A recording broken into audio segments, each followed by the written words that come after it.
Hello and welcome to Talking Aussie Books, a weekly podcast bringing readers and writers of Australian fiction together.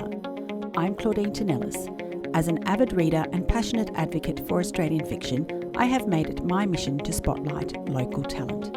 So if you're looking for your next read or simply want to learn more about the Australian literary scene, this podcast is for you. Grab yourself a cuppa, sit back and relax. This episode is brought to you by HarperCollins Australia. If you are a regular listener to this podcast, you will know I'm lucky to be surrounded by a posse of fantastic Australian writers, some new to the game and others who are multi-published and many in between. I speak to a lot of people who are trying to break into the publishing world and often form quite strong bonds with those at the same stage as I am. We might meet up for a coffee to chat about the highs and lows of a prospective career in publishing. We might do Zoom writing sprints to keep ourselves on track and motivated. We go along to courses, retreats, and literary festivals together. Or we simply exchange long texts about our hopes and fears. And so when one of those writers catches a big break or finally gets that offer of publication, it's cause to celebrate, to be joyful. Not only is it an acknowledgement of the book itself, but a satisfying culmination of many years' hard work, tenacity, and a steadfast belief on the part of the writer that their work would one day make its way out into the world. This is abundantly so for my next guest author, Emma Babbington. Emma is a London-born, Sydney-based author and journalist who not only writes brilliant novels, but works as the news editor for one of Australia's best-selling weekly magazines, Woman's Day. Emma is a dear friend, writing buddy, confidante, an all-round talented, wonderful woman whose gripping book, The Neighbours, was published by HQ Fiction in both the UK and Australia recently. I'm proud of my friend's incredible achievement and absolutely thrilled to welcome Emma to the podcast today. I am. Hi, Claudine. Oh my goodness, it's such a beautiful moment to be here talking to you after all the many, many, many years of us talking about our books and our hopes and our dreams. So, yes, and also listening to all of your many podcast episodes over the years. I think that's how I knew you first. I listened to Talking Aussie Books, I think probably right from the beginning. And so when we became friends, it was very special. Oh, it is special. And I meant every single word of that introduction. It is so special for me and joyful for me to be able to celebrate a book published by a dear friend like you. So I want to say congratulations once again on the publication of The Neighbours.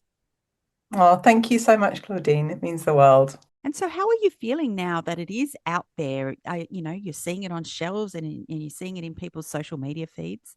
Oh, very, very surreal. I don't think I would ever get used to it. I don't think I will ever get used to it. Even if, this doesn't happen again, I think I've got some amazing, happy memories to just keep me smiling for the rest of my days. I think also when you have spent so long, as you know, I have, trying to get to this stage, this has literally been like a 20-year journey, although I think there was like a 10-year gap in between. So definitely a 10-year journey, shall we say. But, I've wanted to write books. I've been attempting to write books for a very, very long time since like most writers, you're a kid and you write stories, you attempt novels in your teenage years. And then as you grow, you start to take those first steps into actually putting something down on paper that could actually turn into a book. But certainly for the last 10 years, I've been trying really hard to write books that are good enough to get published. And despite many, many, many rejections, which I've shared with you over the years, Claudine, yeah, to be here is a very lovely feeling. And it's a real pinch me moment. I don't quite believe it, even when I see the book in front of me on the bookshelf. Yeah, it takes a lot of getting used to, but it's a very, very sweet feeling. I can imagine it is surreal, but it is also wonderful for the people that have shared part of that journey. I won't say all of it because I, certainly wasn't there from the beginning, but, being part of that journey and then finally seeing it on the shelves. Like I even still get like a little thrill and I'll go into a bookstore and I'll say, that's my friend. It is lovely. And it's really nice, I think, for, my parents and my husband and my kids who have known that, oh, there's Emma off to her desk again to write some of that book she's been writing for however many years, or another book that she's been writing. Or, when you talk to friends and you admit that, yes, you are trying to write books and are you published? No, not yet. But then to be able to finally say that you are, yes, it's lovely. It's wonderful. I mean, not to say that I wouldn't write anyway, but you do want to be read by a wide audience and you do want to be validated by an audience. So although it's, as people do say, oh, you should just write because you want to write and just for yourself, and even if no one else reads it, I think that there does become a certain point where if you're really serious about your craft and passionate about storytelling, you do want to reach an audience. But then that brings brings in a whole nother thing, which is getting reviews and having people have opinions about your book and going down Goodread wormholes and, trying to sort of steer yourself against spending too long on those 3-star reviews and concentrating very hard on reading the lovely 5-star ones. So, it's funny how every step of the way there are new challenges that you face, but all in all, it's been incredible. Yeah, so interesting. You were there at that event on the weekend when I was talking to Michael Thompson, and he also kind of revealed those pitfalls of going down the Goodreads path and seeing the terrible reviews. And he's like, he doesn't mind the 1-star reviews if they're like full of passion. Obviously, he's provoked a response from somebody, but it's those middling sort of meh reviews kind of undoes Absolutely. him. They're pretty challenging to absorb. And I think also that just says everything there is to say about, I would say, the majority of writers. We're really hard on ourselves. We're perfectionists, which is why we will write the same story over and over and over again. This book and just like yours, it's not just one draft, it's many, many drafts, and you really try and work and rework. So we are very sensitive to all criticism. And yeah, Goodreads is not a good place for debut authors to frequent. And I keep remembering the line that so many other more experienced authors have told me, which is Goodreads and reviews are not for the writers, they're for the readers, and it's their space and it's their place to give their views on things. And quite right, it isn't for us to kind of hover over there, except that we all do. Yeah, cautionary note for anyone listening to this. Apparently, there's a Google plugin that you can actually get onto your computer or something that will block out any bad reviews on Goodreads. So I haven't quite found the necessity to do that yet, but good tip for anyone else who's finding themselves a little bit too obsessed. All right, Em. So, look, I was wondering, for the benefit of those out there who are kind of listening to this, when did that first big break come for you? Well, I had been trying to get an agent or a publishing interest for, I think, probably about 8 years or so. I've actually written 5 books, but I really only count 4 of those as kind of like serious attempts. The first one was written like 20 years ago, and I didn't do a second draft. I just sort of shoved it in a drawer and forgot about it. But the next three, I really tried to get agents, and I got a lot of really great feedback, and I got very close to signing with a British agent at one point, and then she couldn't take on any more clients because she was really busy. So that didn't happen, which was really, really disappointing. And then finally, I had been writing another, I guess, my most kind of pure crime book before this one, before The Neighbours, which I think you very kindly read and gave beautiful feedback on. And I think I had worked on that one for so long. And I pitched it. I'd done the ASA online pitching and had some publishers read it and come back to me with very nice comments. And then I was all ready to do another round of edits. And then I just had this idea for The Neighbours that kept niggling at me. And I was just like, oh, I just want to write for joy. And so I started writing that. But anyway, fast forward to me getting some interest in that. I started to send it out to agents, I think, after maybe the third draft. And honestly, I hadn't really sent it out to that many. If you're going down this line of trying to submit to agents, you tend to sort of submit them in big blocks. And if you submit to, say, British agents, because there are so many of them, you can sort of submit in blocks of 10 or 20, and then you sort of wait for the rejections to trickle in, or maybe the requests for fulls, so they might read the full manuscript. But very early on, I connected with this one woman who was sort of starting out in agenting. She had been working as an editor and publishing in the UK for many, many years. And I sort of thought, well, she would be great because she has contacts in the industry. And even though she's new, she's probably really keen to kind of push her authors and didn't have a massive staple at that stage, but I had some good successes. So when she came back and she was interested, and I hadn't really pitched to many other people, I immediately decided I met with her on Zoom and we got on really well and I signed with her. And then after another round of pretty minor edits, we went out on submission, and that was this time last year. So, yeah, beginning of July 2024. And then followed 3 months of what I would say was pure purgatory. And everyone who submits to, whether it's agents or publishers, knows this pain of checking your emails a million times a day, this pain of thinking, oh, this might be the day, or this pain of like, oh, it's a Thursday. People want to clear their inboxes. I'll definitely get something today. Or, okay, it's the weekend. I can relax. No one's going to get back to me. This constant roller coaster that you find yourself on. And then I think that HQ in the UK, part of HarperCollins over there, had got in touch, I think around 2.5 months into me being on submission and asked what rights were available to my agent. And then we heard nothing more. And I was like, what does this mean? Is this a good Mm. sign? Tell me, tell me. And my agent was just like, it is what it is. It's just them asking for more details. And yes, it's good, but we just have to wait. So we waited a bit longer, waited a bit more longer. And eventually they came back and they said, would I be interested in a digital deal with HQ? To which I went back saying, yes, obviously, anything, because by that stage I'd had a number of publishers declining the book, but with very nice comments. So I knew, it was being read and being thought of well. So that was really lovely. So when HQ Digital came back and said a digital deal doesn't mean you won't be published in paperback, it just means you're marketed much more strongly digitally because that's such a big market here in the UK and in the US. So that was really heartening, and that they would also do an audiobook as well. But then it all went silent again because the woman who was acquiring me, George, who's my wonderful publisher over there, she hadn't moved into her position in HQ editorial at that stage. She was still working in the sales and I think marketing arm, and she was shifting over. So we had to wait till she was kind of in place for the formal offer to come through. So fast forward another month. And of course, you can't tell anybody either, which is so difficult. So I think I probably gave you a couple of significant looks when we met at various events over those months, like something's sort of maybe happening, Claude, but I don't really know and I can't really say. So annoying. Anyway, finally, it all happened at the end of November, I think it was, just before last Christmas. And I signed the contract. And then, as I had my first meeting with George to discuss her plans for the book and edits that needed to be done, I was told that HQ Australia over here was also going to publish it and they were going to publish it in trade and push it into the shops here. So that was incredibly exciting because, as lovely as it is to imagine that you're being read out in the world, on Kindle or Kobo or whatever, there's nothing like seeing a book in a bookshop.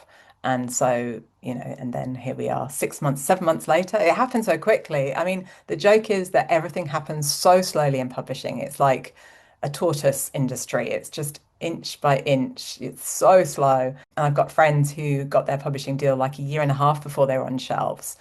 So yeah, it's great to finally be here, 6, 7 months on, and see the book on the shelf. Oh, such a story. I love it. So, you talked a little bit about the fact that you were working on your previous book, and you were right. Yes, that was one of the ones that I had, read and loved, I have to say, and devastated that it didn't find a home in those early rounds of submission. But whilst you were thinking about doing another round of edits on that book, you got the idea for the Neighbours. So tell me about that. What was the seed of inspiration that had you so excited that you put aside that other manuscript and got working on this one? I think it was a number of things. I think it was, we were somewhere in lockdown, I think. Maybe it was like towards the end. And I do remember that I just got a very strong sense that I wanted to set something in my local area. And I was doing this daily walk down to my local park, which has this bush walk that leads from it that's really spooky. And I do remember thinking every morning as I would get there at like 7 in the morning and be a little bit afraid to go into the woods, literally, because there was no one else around, that this would be a very good spot for a murder. But then I also had this sense that my teenage children were getting to that age where they were trying to, be a little bit more independent. I think it was at the stage where my youngest had just turned maybe 13. And I was very aware that I had to sort of take a step back, even though obviously teenagers need you more than any other age almost, as we both know. But I felt that they probably needed their own freedoms and own autonomy. And I needed to be very hyper aware of being that caring, present parent, but one who steps back a bit. And then I just kept thinking about a character who perhaps would be faced with the ultimate test of that, and perhaps something happened to her child that meant she absolutely had to step in to protect her. And then I started thinking, well, what could that be? Could it be that she witnessed a murder, or she was there when something terrible happened, or perhaps something terrible happened to her, but she felt she couldn't tell her parents? So it all kind of stemmed from that idea of like parental paranoia and fear and being an overprotective parent, which my main character Liv is in spades. She is maddeningly overprotective, but her heart's in the right place. She wants to protect her daughter, who is basically implicated in the possible murder of a neighbor. And for various reasons, she needs to protect Gracie from the police investigation because Gracie's had a difficult background. She's 19 when we find her in the book, but as a teenager, she experienced some really severe bullying, as sadly so many kids do. And she had to change school, and she had some mental health challenges as a result of that, as a result of the bullying. And so she's very vulnerable. And even though she's doing great, she's at uni now, she's much more confident, she's doing really well. Liv has this constant worry that something might nudge her back to those dark days. And certainly being involved in a police investigation could trigger that. Even though she knows she's not doing the right thing, she finds herself almost circumventing the police investigation and having a look around to see what other suspects might be involved in killing off this rather unpleasant neighbor called Dr. Richard Wellington, who comes to an untimely end on that bush path. I kind of reimagined. Obviously, it's not exactly the same. So she's doing everything she can to protect her daughter, all the while hoping that actually Gracie didn't have anything to do with it, because, there's this little niggling worry that she thinks maybe she did. Yes, so much in there, Em. I mean, we could talk for days about the multitude of themes and issues that you've really delved so deftly into with this book. You've touched on just now the often fragile relationships between mothers and teenage daughters, toxic friendships, bullying, there's workplace bullying and sexual harassment, medical malpractice, aging parents, family secrets, and so much more. Now, I imagine that some of those came out during the writing, but were there some in particular that you consciously wanted to write about when you started? I'm always interested in family secrets. I think that's like catnip to authors, isn't it? We all love a family secret that gets uncovered in the pages of a book. I love reading those kind of books myself. And I also didn't want to write just a sort of straightforward psychological thriller, which is all sort of action on every page. It just isn't the style of book that I find myself able to write. So I knew I wanted to interweave a family mystery into this. And then the character for Meredith came into my thoughts. And I sort of knew her before I knew any of the other characters. I knew that she was a character who was possibly not quite what she seemed and makes people a little uneasy, is a bit sort of socially awkward, and perhaps is quite similar to that little socially awkward kid she was when she was young. And then I figured out that Liv had known Meredith when they were both children. And I'm always quite obsessed with the idea of like bumping into old school friends who I haven't seen for years and years and years, and then them sort of looking at me and me looking at them and us remembering what our former selves were like. So I kind of wanted to bring that in as well. So the idea with Meredith is that she's reappeared in Liv's life, and kind of unsettlingly, she's moved into Liv Street, and she's working on the same hospital campus that Liv works on, and that actually Dr. Richard Wellington works on, because they all work at the local hospital. And there are all these sort of questions surrounding her. Why is she suddenly back? Why is she seemingly befriending Liv's daughter Gracie? And are the rumors about her possible relationship with Dr. Richard Wellington true? Did something go on between them? And what actually happened at that Christmas party where there were rumors that she was involved in some kind of physical altercation with Dr. Richard Wellington. So there's a lot of questions going on about Meredith, but I hope that it's difficult to talk about her without sort of talking about what the big kind of other plot line is, because obviously I don't want to give anything away. But yes, it all kind of comes together, hopefully, quite satisfyingly. And yeah, we learn whether or not Meredith is as sinister a character as she perhaps seems to be at the very beginning. So intriguing. And you've given us a really wonderful overview of the story there. And, you've talked about both Liv and Meredith, who are really the main point of view characters in this story. And I think, and you touched a little bit on this, but through Meredith, as you say, she is working in the same hospital campus as both Liv and Richard Wellington. And through her perspective, I think we get some further insight into Richard as a character, because by the time the novel opens, he's already dead. And so we kind of go back in time and we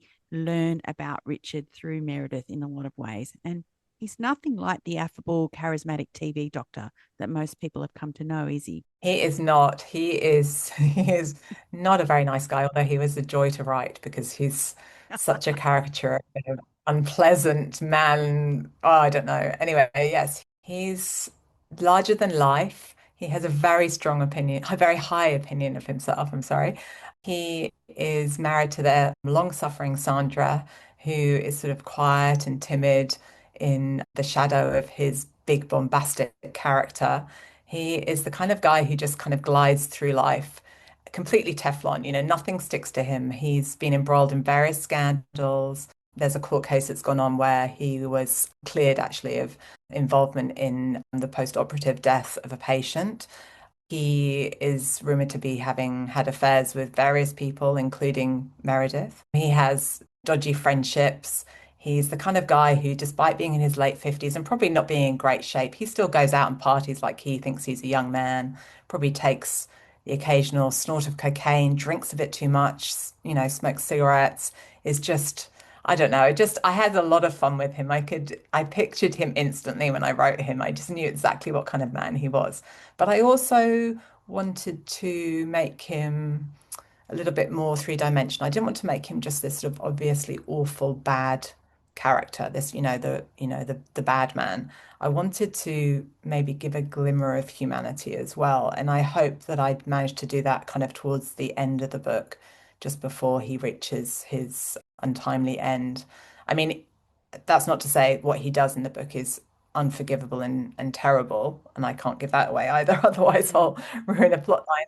But there is some parts of him that are revealed that show that he does have a little vague flicker of humanity about him, which I think is important, even for like, the characters who are the worst kind of characters who we love to loathe. You want to be able to kind of at least understand them a little bit. Mm. Indeed, he was a very interesting character to say the least. And I loved the fact that you said that, he partied like, he was a young bloke. I mean, I think he thought, how could anyone not find him attractive? And he was almost offended by the fact that maybe somebody might not find him as attractive as he thought he was. Yeah, that was a very fun scene to write when Meredith goes out for dinner with Richard and he thinks he's turning on the charm, but after, five brandies, a couple of gin and tonics and a bottle of wine, I don't think he's charming anybody. But yeah, that was good fun. But I feel like I've come across those men in so many places in so many ways. And also actually in the public arena, we're always opening the newspaper or opening, online outlets and seeing stories about badly behaved, famous men who get away with the most terrible behavior again and again. And somehow, you know, are then back in the public eye, maybe 6, 7 months later when they've sort of redeemed themselves or gone a bit quiet for a bit. And I definitely wanted Richard to be one of those characters. And I could just see him sitting on like the breakfast TV lounge in the morning on the Brekkie show that he kind of comes in and gives his expert opinion on, and he'll come and give his opinion on whatever the best sunscreen is for the summer, or I don't know, how to lower your cholesterol naturally. But I could just sort of see him sitting there with this big, shiny, pleased with himself face, just so delighted with himself. Yeah. I pictured him as the silver fox with intensely white teeth. Oh, you're being very kind to him. I don't know if I ever pictured him being particularly fox-like. But yes, no, he would definitely have very nice veneered teeth, wouldn't he? Because he is a plastic surgeon, not a cosmetic surgeon, a plastic surgeon. But nonetheless, I'm sure he got some freebies from his friends. Yeah, I'm sure he did too. And this is central to the plot in many ways that we can't talk about, but suffice it to say that there is some commentary in the book about the medical profession and the toxic culture of medical schools as well as hospitals. Was this something that you were keen to explore in this novel? I had read a lot of investigative pieces about various doctors around the world who had been found guilty of malpractice, or actually had probably fought it and got away with it. But I just sort of went down a wormhole of researching a lot of these people, not just men at all, men and women who worked in the profession, not necessarily in Australia either, probably in countries where they maybe don't have as strict standards as perhaps we do. I don't know. But I was just astonished by how, people, these medics got away with such terrible standards of care. I think there was quite a famous case in America, wasn't there, where actually he wasn't even a doctor. It was that Netflix show and it was a podcast called Doctor Death. Just, I love that idea. Well, I don't love it, but I'm very intrigued by the idea of somebody who's in a position of such power and we all assume knows so much and is so well educated, who, can save our lives, actually being very sloppy and very dismissive of their patients. And I think sadly that happens on a much less serious level day to day. People don't get listened to by their doctors when they just go to their GP for something very simple, all the way to, people having major surgery and then not being looked after properly afterwards. And yeah, I definitely wanted Richard to be one of those characters where he has incredible intellect. He's incredibly bright, but he's also probably come from an incredibly privileged background. So he's gone from, private school to the best university in the country to study medicine. And he's probably not had to try very hard any step of the way, but he's just kind of found himself rising up through the ranks until, he starts to make some sloppy mistakes and still seemingly gets away with them. You touched on this earlier, and when you were talking about Gracie, bullying is something that you've dealt with in this book. And Meredith reveals that she was bullied mercilessly as a teenager at school, that she and both Liv attended when they were young. And this is such a pervasive problem in our schools with such far reaching consequences. And for Meredith, it was particularly traumatic, wasn't it? Yes, absolutely. Well, Meredith had a, really, really challenging childhood. She lost her mum when she was very, very young. She was brought up by her father, who probably wasn't brilliantly equipped to raise a young child on his own. He struggled with intense grief after his wife died and sort of lost himself in work. He was also a medic. He worked at a university and taught students there and found the pressures of that to be too much for him. And Meredith, I think, sort of withdrew into her own world growing up and was immediately targeted. And I think in that way that often happens at primary school when a kid is different, it's like they have a flashing beacon on their head and they're, marked out as not being like the rest of the kids. And this follows her into her teenage years at school. And she goes to an all-girls school, as I did. And I can't speak, but I'm sure there's bullying at co-ed schools all the time. I mean, I know there is because, I've spoken to friends whose kids have been bullied at co-ed schools. But I think there is a particularly challenging and sometimes toxic type of bullying that you see in an all-girls environment in the teenage years because it's not a physical bullying necessarily, although I'm sure it can be, but it's a real psychological one where, girls exclude other girls or, spread rumors about them or just target them for their, differences. And that's something that Meredith definitely experiences, but seems to kind of brush off, which I was kind of always very interested in seeing as I was writing her. I didn't quite understand how she was able to do that when she was so vulnerable. But I think she just had this really, really strong sense of self that carries her throughout the book and carries her into her adulthood, where she knows who she is. She has a very strong sense of self. And yeah, so I think that kind of saved her in a way. Yeah, you mentioned how Gracie also is bullied. Her bullying is a little less overt in the sense that it's a kind of classic sad tale of our times, which is that she was bullied online. She was bullied via social media, which obviously offers up a whole new arena for people to torture each other. And I know that from experience watching friends' kids being bullied online and just reading about, I mean, it's such a pervasive issue. It's such a scary issue because it means that kids, as long as they have their phone near them, they have access to their bullies. And it's all very well to say, oh, take the phone away, take the social media away. But, you know, it's not as easy as that nowadays. That's how kids communicate. That's how kids move through the world. You might as well be saying to them, just don't hang out in the school playground. It's not realistic. So I really want to compare the two experiences of two young teenage girls going through similar things and how it was different back in the late 80s, early 90s when Meredith was a teenager compared to present day when Gracie was.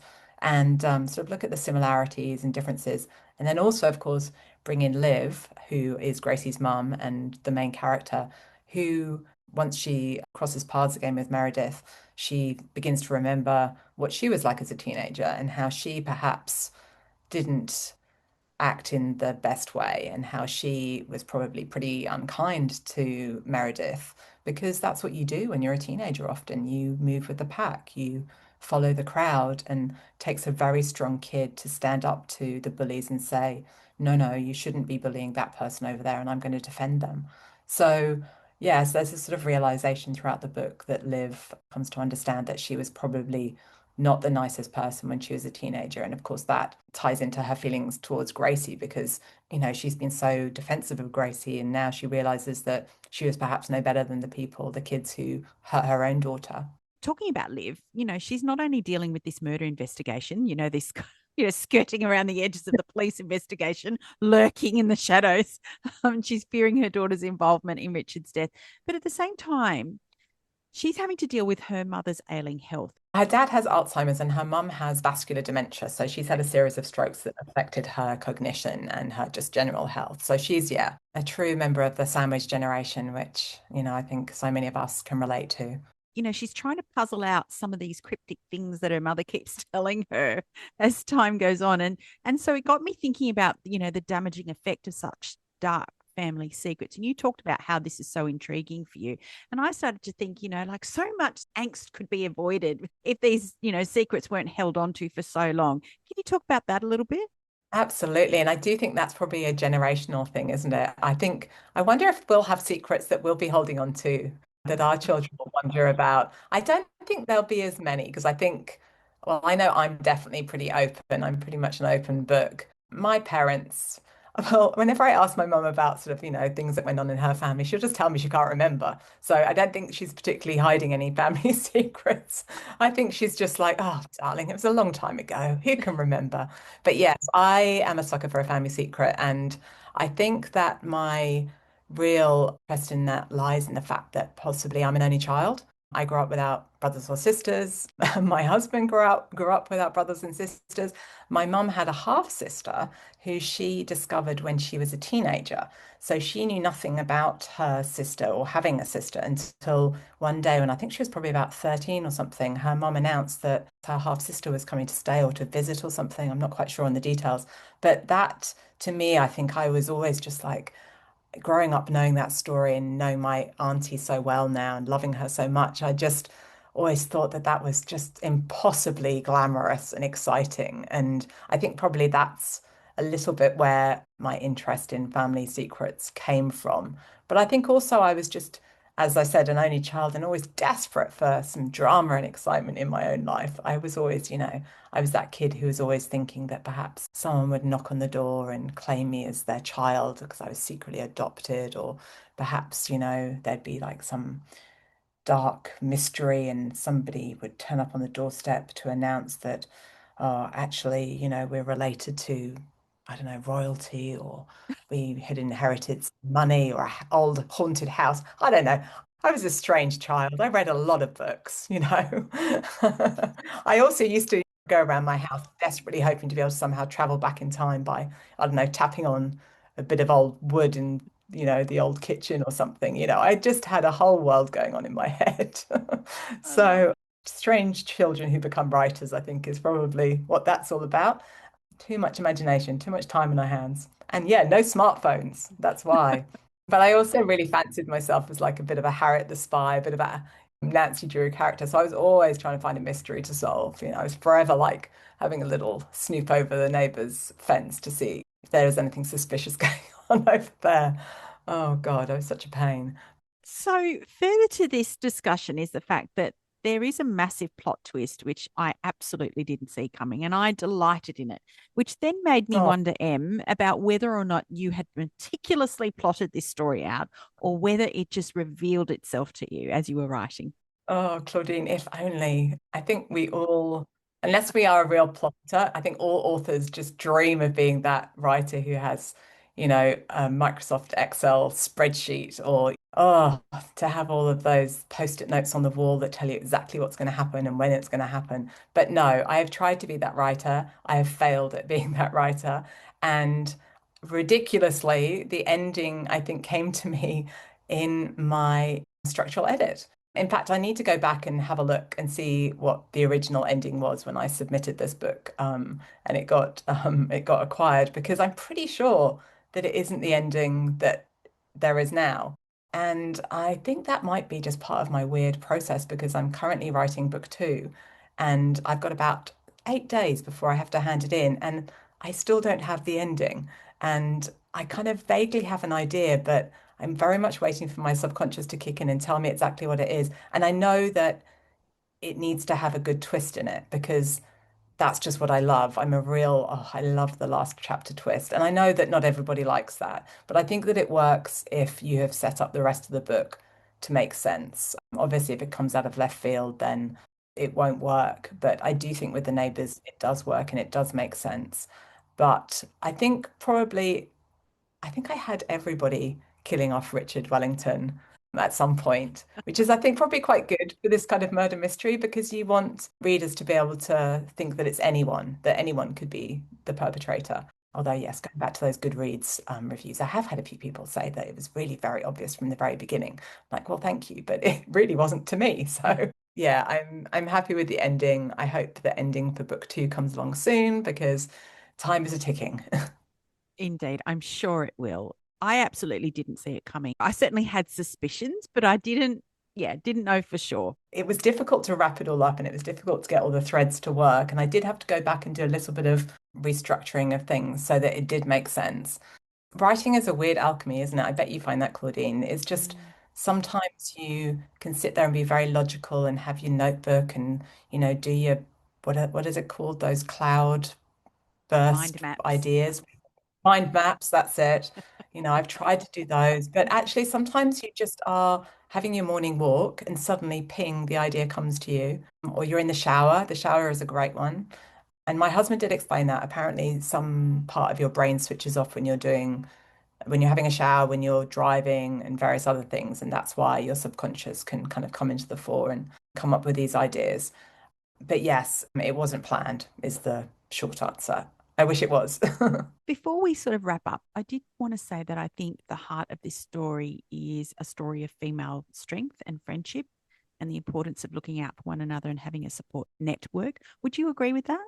Oh, I'm so glad you said that, Claudine. Yes, absolutely. I very much always wanted this to be about the women, the female characters, because they're pretty complex, they're very different, and I really wanted to sort of celebrate them and somehow bring it all together at the end. And I didn't know how I was going to do it, but I wanted to bring it all together to the at the end so that they were stronger together at the end than they had been at the beginning when they were separate.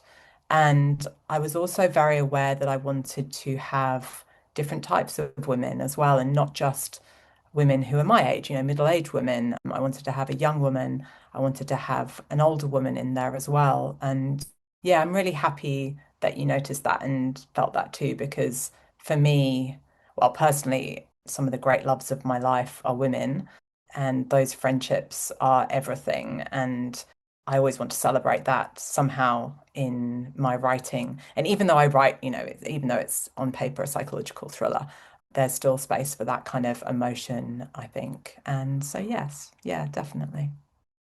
What would be your top piece of advice for someone like me or others like me waiting for their big break? What would you tell them? Stop refreshing that email.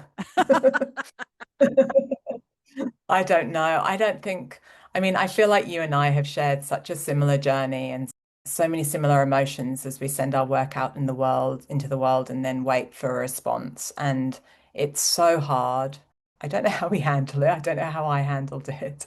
I think keep on writing, write through it, because whether or not you get that yes or you get another no, it all comes back to the work. And if you love writing, you'll just go back to that writing and you'll keep writing and, take yourself off to another world. And actually, that's what I found this month, with the craziness and the excitement of visiting bookshops and seeing my book on the shelves and doing a few events and, talking to people like you and having this exciting experience. The best thing about everything has been when I've kind of come home, opened up my laptop and gone back to my book and lost myself in those pages, because that's what I really love. That's what keeps me going, making up these ridiculous ideas and characters and stories and trying to make these crazy mysteries and, twists and turns somehow work on the page. That's what I love doing the most. And that's what it's all about. So, yes, keep on writing. And if you're doing your first draft, and I wish I'd known this right at the beginning, for people who are just starting to write, just write without looking back. Never go back. I think I probably rewrote those first 3 chapters of maybe the first 2 or 3 books about 7 billion times. And I wish I'd just kept on going, get to the end, do those 80, 90,000 words. Doesn't matter what they're like, doesn't matter how rubbish you think they are. At least you've got something on paper and then you have something to work with and something to edit. And it's all in the edits. Everything is about the edit. My first drafts are abysmal. I can barely even write in coherent sentences. So yeah, just get something down on the screen or on the page, and then you can go back and work on it for many, many, many, many years. That's both depressing and hopeful at the same time. Not years, just weeks, just months. Emma, it's been a joy to chat with you today about this gripping, twisty, and highly page-turning book, a must-read for crime fiction lovers everywhere. Thank you for joining me on Talking Aussie Books today. Thank you so much for having me, Claudine. It's been an absolute pleasure and so exciting to be finally here on your beautiful podcast. Can't quite believe it. Thank you. That's it for this episode, folks. Hope you enjoyed this conversation as much as I did. If so, I'd love it if you'd leave a review on your preferred listening platform, which may include Apple Podcasts, Spotify, or Amazon Music. Until next time, friends, happy reading.